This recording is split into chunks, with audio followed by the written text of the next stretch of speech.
Hello, everybody. It was nice talking with some of you on our Zoom call today. Some of you missed and apologized, I understand.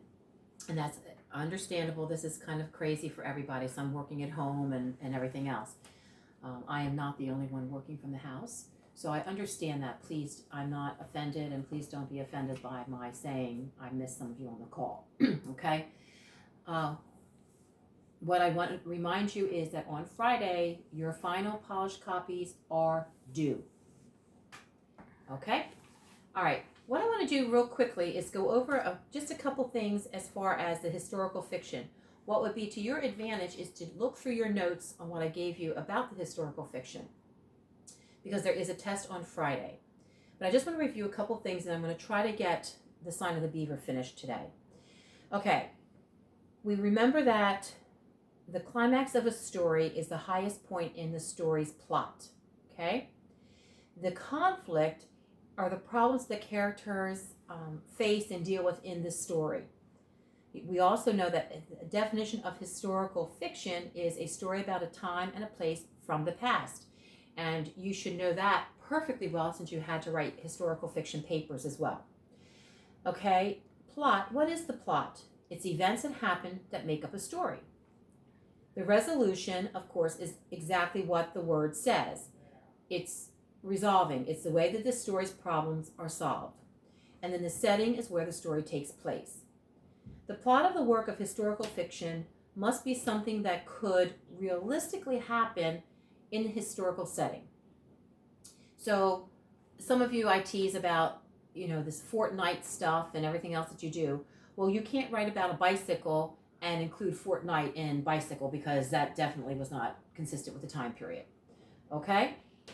The setting of the work is the historical fiction should be clearly revealed early in the story. Don't wait till the middle of the story or the end of the story to say, oh, by the way, it takes place here. Details about the characters and setting are best revealed through dialogue and action. Some of you have wonderful dialogue. I'm just really impressed with that. We had to learn how to write it, but did a great job there. Helpful thing to do during the planning stage of a historical fiction is to do research about the type of life that went on and the customs of that era during the writing that you're writing about.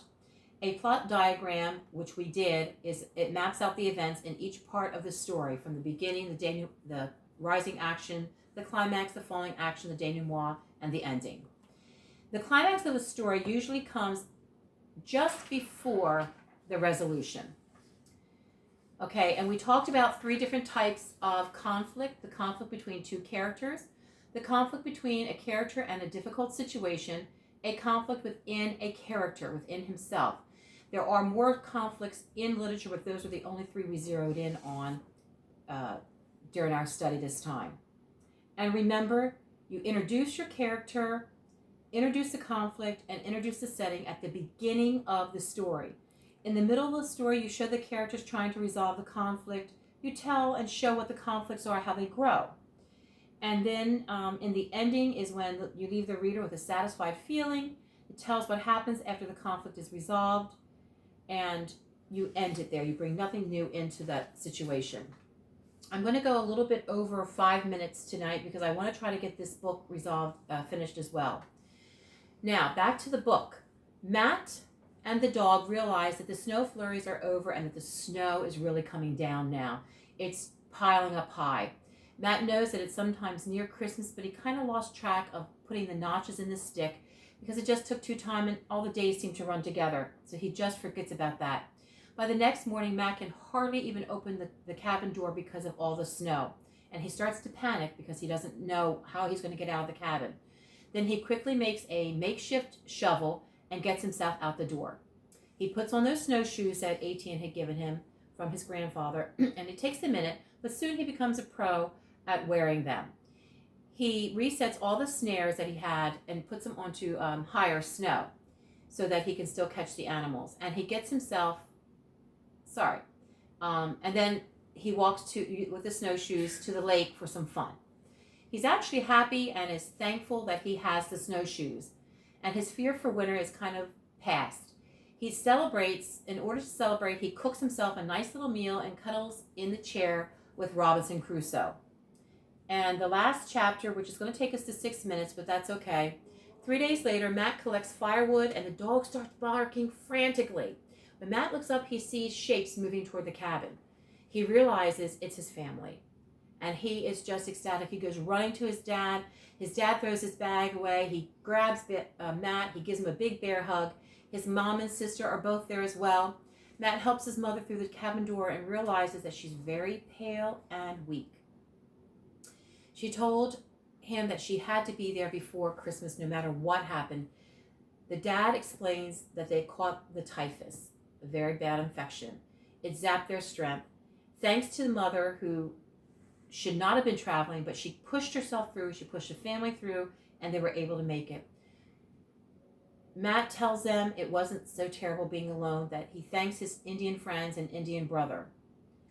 And then Matt knows that this is going to take a long time for his family to begin to understand the whole Indian relationship that he had.